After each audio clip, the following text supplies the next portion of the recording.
Casual Roundhouse Fight Talk is back in your life with another edition. I'm Michael Trochet. Hope everybody is doing well. A lot of things going on in the world of mixed martial arts right now, so I'm not going to waste any time in jumping in. But first, we got to recap the most recent UFC fight card to take place. This fight card was headlined by a lightweight main event between Bobby Green and Grant Dawson. But before we talk about the main event, there were a couple of prelim points that I wanted to touch on and gauge everybody's thoughts on. First one, Vanessa Demopoulos winning a decision while being on her back most of the fight. She made a point in the Octagon interview of saying that she controlled the fight from her back, and she was also dishing out damage during these grappling exchanges, which seemingly made the judges overlook the control time that Murata was accumulating. What do you guys think about that decision? That's just another example of inconsistent judging in my mind, or circumstantial judging, I guess you could say, but I digress. Next prelim point I wanted to touch on was the Nate Maness versus Mendonça fight. This was a good example of how going for leg locks during unideal scenarios of an MMA fight can lead to ground and pound entries for your opponent and can get you hurt. And we saw this with Mendonça jumping for leg locks and Maness taking advantage of it, and it leading to the fight-ending ground and pound sequence. And this happened in another fight earlier this year. He was prioritizing going for leg locks, and it led to them being finished on the ground. I believe it was Damon Blackshear. Damon Blackshear was the one that got the win. Next point. Sorry, got the handy-dandy notebook. You already know. Karolina Kowalkiewicz. She continues her career resurgent with an excellent decision victory, a hard-fought, gritty battle against Diana Belbita. Belbita showed her toughness, but was just outmatched on the feet. The prelims presented a good amount of decisions, as did the main card, but I do want to highlight Joaquin Buckley's fight against Alex Morono. It was obvious that dropping down to welterweight is a big advantage for Buckley, seeing as his gas tank appeared to be endless. And Morono held his own, fought tough, but like I said in the preview, there was a chance that Buckley would just be too explosive, and that appeared to be the case. Now I want to highlight some of the finishes on this card. Drew Dober bounces back with a first-round finish over Ricky Glenn. A win like that kind of shows that he is still viable at 155, despite coming up short against most fighters who wind up being in the top 10 or top 5.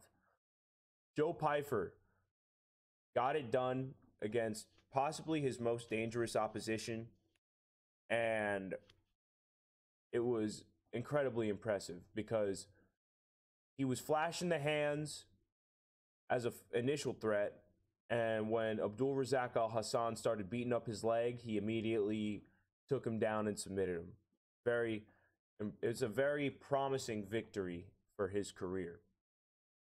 And then the main event. This man, Bobby Green, walked out to Ski Yee by Sexy Red. I think it's safe to say that he was on demon time for this fight, and it showed because he went out there, didn't show Grant Dawson's game much respect, and landed one straight left hand that dropped Dawson, and he finished the fight in 33 seconds. This put Bobby Green right back into the lightweight rankings, which is incredible. And it also leaves the opportunity for him to possibly fight again before the end of the year. So we could be seeing Bobby Green within the top 10 to start out 2024, which would be absolutely crazy.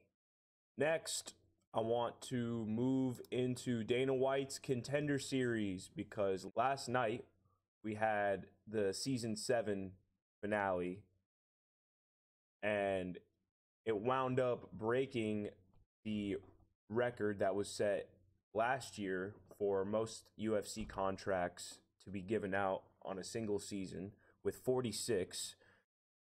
And it was with good reason, especially on this card. As you see, we'll go through the results right here. Lucas Hosha, knockout of Davi Betancourt by knee. Hosha showed a lot of promise in being resilient in the grappling exchanges with his takedown defense and his scrambling ability, and he found a perfectly timed knee to get the finish. Same thing with Markel Medeiros. Showed incredible takedown defense and grappling ability and just cognitive scrambling, and found the mark with a knee for an impressive finish. This next fight, Torres Finney against Yuri Ponfarov. Torres Finney was the only individual that won his fight, got a finish, but did not receive a contract. And it makes sense because what Dana White said was both encouraging and true towards Finney. When he got hit, the way he reacted would lead to him getting in serious trouble if he were to be signed to the UFC immediately. Imagine if he reacted the way he did when he was getting punched last night. If that was Bo Nickel, that fight would have ended. So I think Dana's doing him a solid, and I think it's encouraging for Torres Finney to continue to develop on the regional scene before he steps into the world stage. Next fight, Connor Matthews. This man came up short last year against Francis Marshall on the Contender Series, and then fights in front of Dana White on Looking for a Fight, puts forth a dogfight there, comes in last night, puts forth another dogfight for a decision victory. He earned his contract to the UFC the hard way, and gotta respect that. The co-feature was odd too, because Andre Lima was pressing the action and trying valiantly to make a fight happen, and Zenajim just seemed completely disinterested and just timid to fully engage in that type of fight.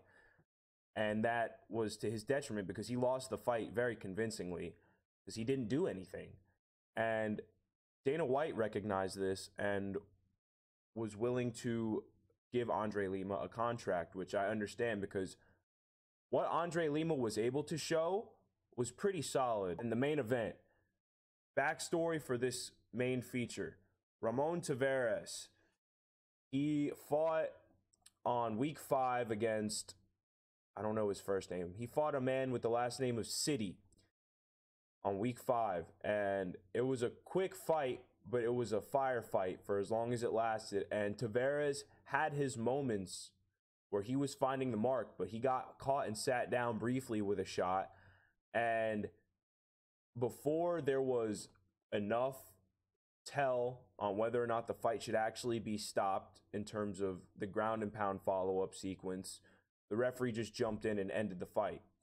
And based on the way Tavares reacted to the stoppage in that exact moment, in showing the general awareness of the situation he was in, everybody was in agreement that it wasn't a good stoppage, including Dana White, which granted Tavares to get another opportunity last night where he completely shattered any kind of questioning that could have been brought into this fight after what happened on week 5, because it was a very similar scenario. He came out against Cortavius and was just throwing in the pocket, exchanging hard punches.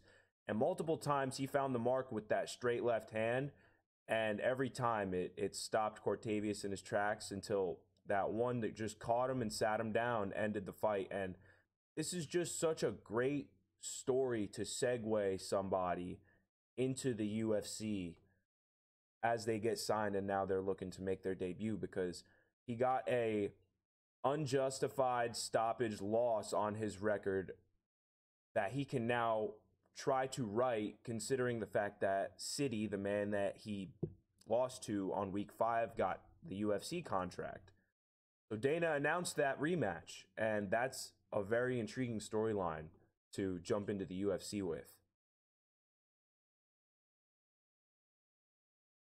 Next, we're going to briefly preview this weekend's UFC card, headlined between Sadiq Youssef and Edson Barboza. First fight, Ashley Yoder versus Emily Ducote. This is not necessarily a fight I'm going to spend too much time on. I feel like Emily Ducote will have the edge. She's shown more promising facets to her game, but inactivity kind of plays a factor for both of these women, but I'll favor Emily Ducote. Alatangeli versus Chris Gutierrez. Gutierrez had a teammate of his, I believe Markel Medeiros is a Factory X member, and that gym is just on fire right now, and Gutierrez has those long rangy weapons just in his back pocket, those calf kicks, the front kicks up the middle, the jab, not to mention the knee. The knee is a Factory X staple apparently, because Gutierrez has scored a finish with a knee as well. But I don't see this fight ending in a finish. I think Gutierrez is going to play it safe and just point fight. That's how I see this fight going. If he finds an opening to go for a finish, obviously he's going to go for it, but Gutierrez has shown a very economical approach in his fights, just in general.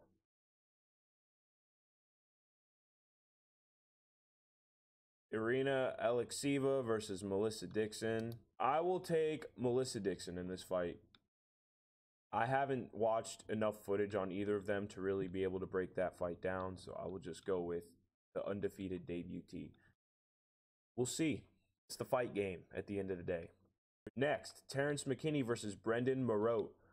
Brendan Marotte is a New England cartel product, making his short notice debut. McKinney is doing an excellent job, in my opinion, of learning on the job and improving every fight, and it showed in his last performance. And I think that this is just going to be another stepping stone in his slow build, his slow burn build to enter the rankings, because he shows no fear when he steps in that cage. So that being timid is not going to be the problem. Terrence McKinney just needs to learn how to be preserved and cerebral, because he's already dangerous. So I will be taking Terrence McKinney in this fight, but you never count out the New England cartel guys just because they are otherworldly tough and underrated on the ground. This is a Lisboa and Oliveira. This is another fight similar to Dixon and Alekseeva.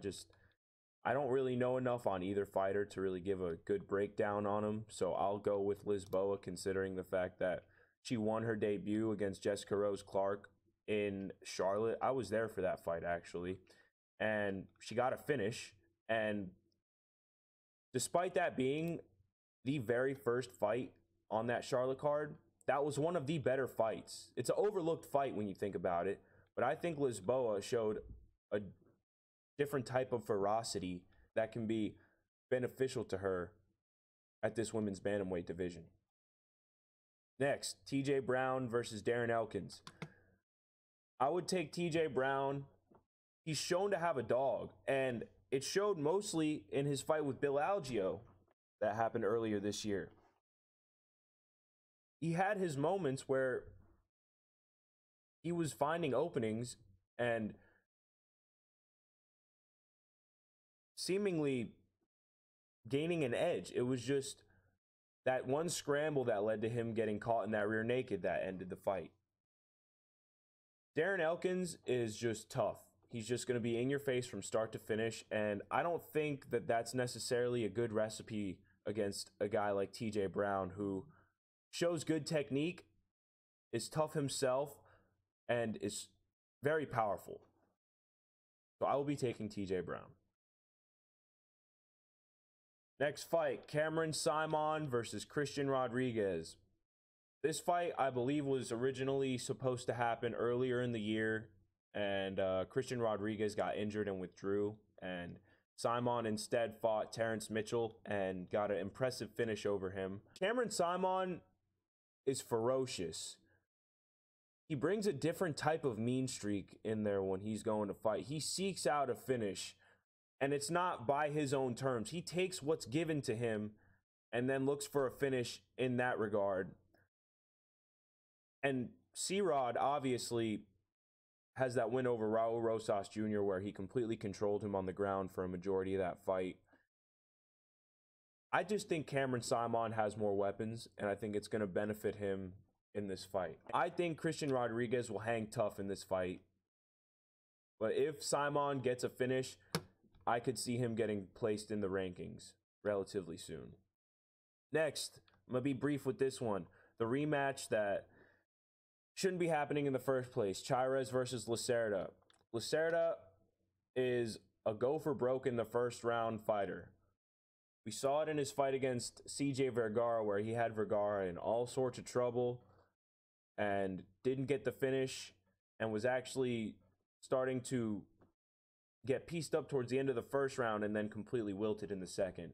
And Chairez, on the other hand, had a very overlooked fight against Tatsuro Taira, where he caught Taira in a couple of submissions that were somewhat threatening, and that kind of led to the scenario that was the case in the original fight between these two, where Lacerda decided to just go limp momentarily to prompt Chris Tognoni to stop the fight, and it was just a bad scenario all around.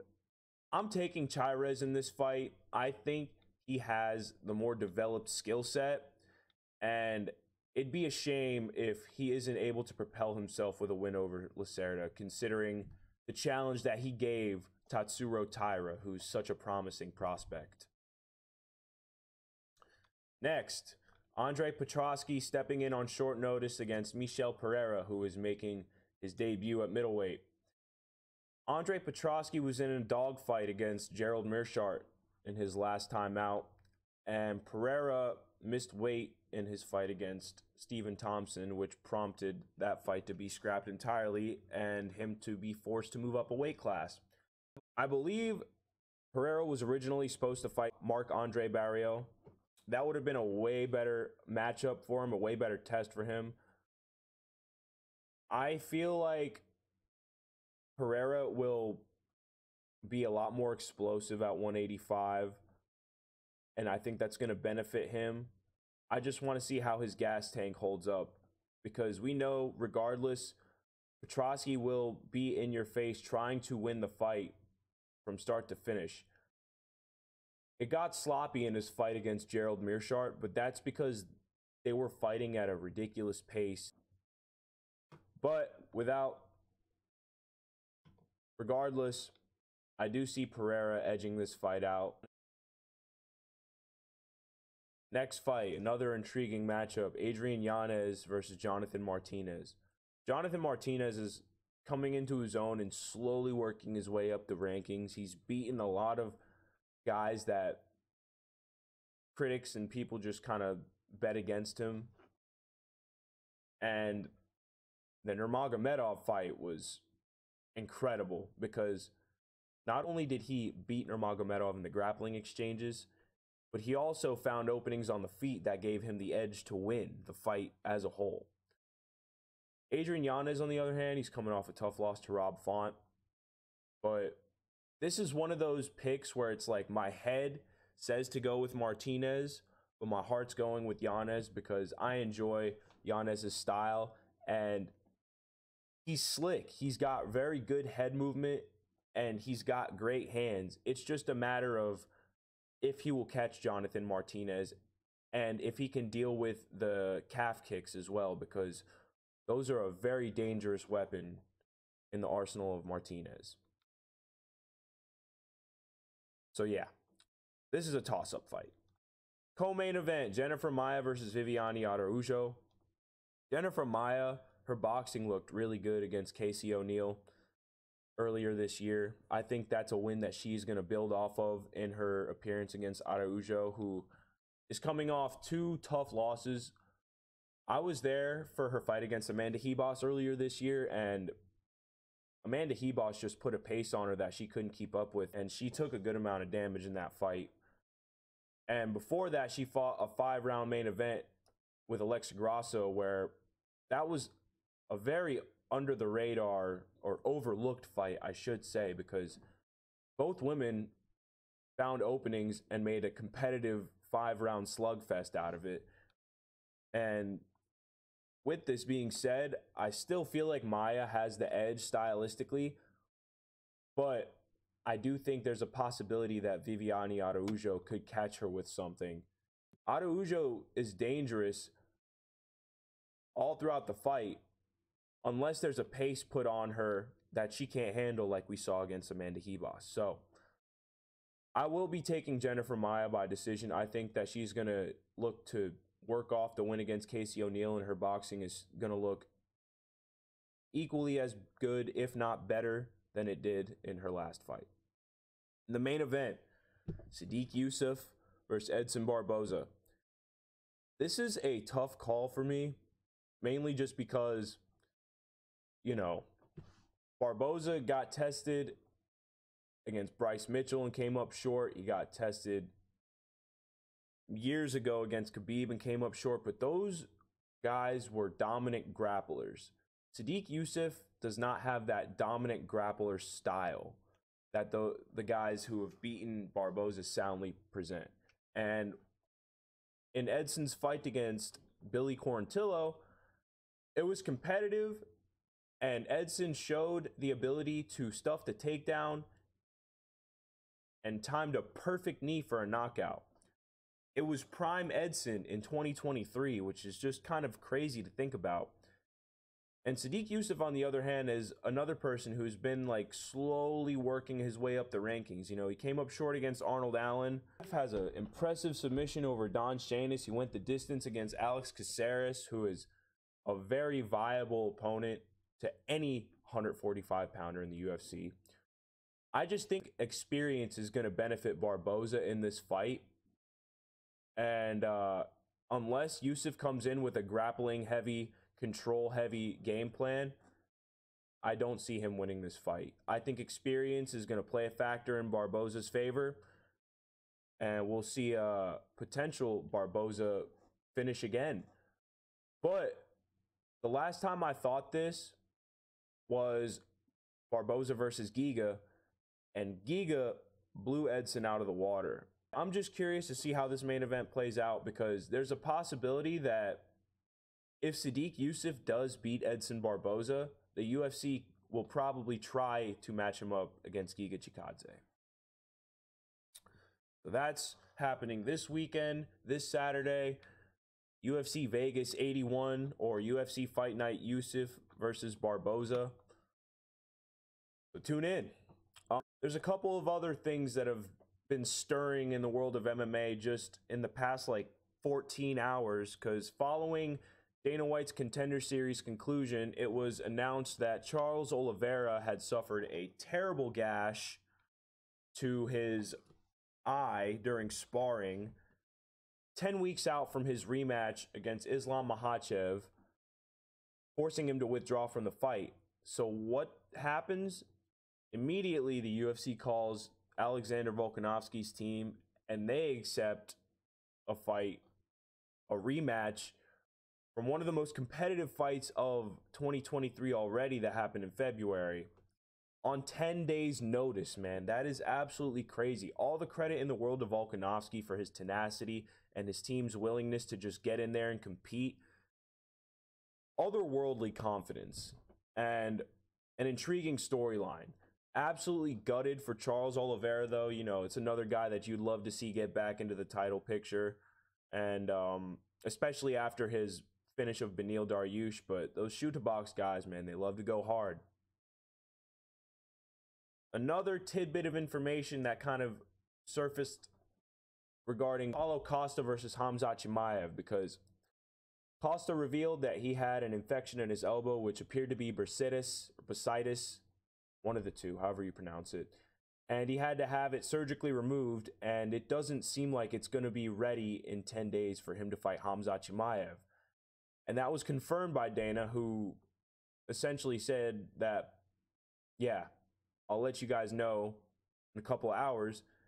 And then the reports come out that Paulo Costa has to withdraw from the fight with Khamzat. So Roman Dolidze has inserted himself into that discussion as a replacement. But in my opinion, I know the UFC probably won't do this.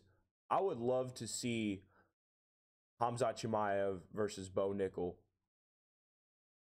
I think that's a very intriguing fight. Bo Nickel has called for a fight with Khamzat already, but realistically, I don't think the UFC is going to pull the trigger on that this soon, considering I believe both guys are still undefeated. But the fact that Volk versus Islam 2 was made just a couple of hours ago is just mind-boggling to me.